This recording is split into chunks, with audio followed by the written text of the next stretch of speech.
three-dimensional geometry.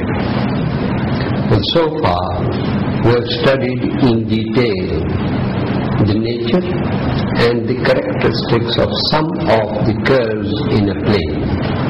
That is, we have studied a circle as the set of all points in a plane which are at a constant distance from a fixed point. But if we remove the condition of the point being in a plane and take the set of points in space which are at a constant distance from a fixed point, we get the locus as a sphere. Similarly, many more concepts will evolve when we discuss the behavior of a point under similar conditions in space. To discuss geometry in space, we start with three axes. In a plane we have only two axes. Similarly, a point in space is represented by a triad xyz, an ordered set of three real numbers. Now, coordinate axis and the origin. Let O be any point in space. Through O, we draw three mutually perpendicular lines, x dash O x, y dash O y, z dash O z. O is called the origin and x dash O x is called x-axis. On it, y equal to z equal to 0.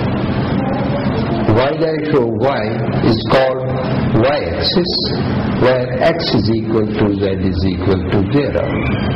And z dash O z is called z-axis, where x is equal to y is equal to 0. It defines the coordinate axes. Now, coordinate planes. X O y is called xy plane, where z will be taken as 0.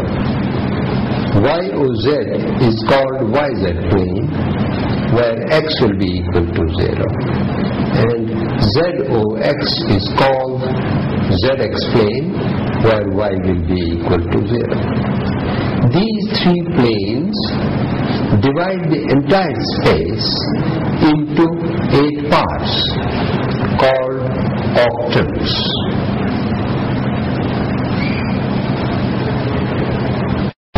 Now, coordinates of a point.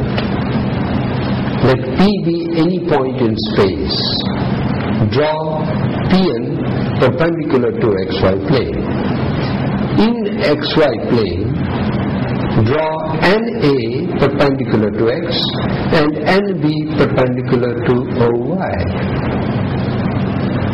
Similarly, draw PL perpendicular to YZ plane and PM perpendicular to XZ plane. A cuboid is formed whose edges are OA, OB, OC. We find OA equal to LP equal to CM equal to BN equal to X, called X coordinate of P. Similarly, OB is equal to AN is equal to NP is equal to CL equal to Y equal to Y coordinate of P. And OC equal to AN equal to NP equal to BL equal to Z, taken as Z coordinate of P. The ordered triad XYZ form the coordinates of P.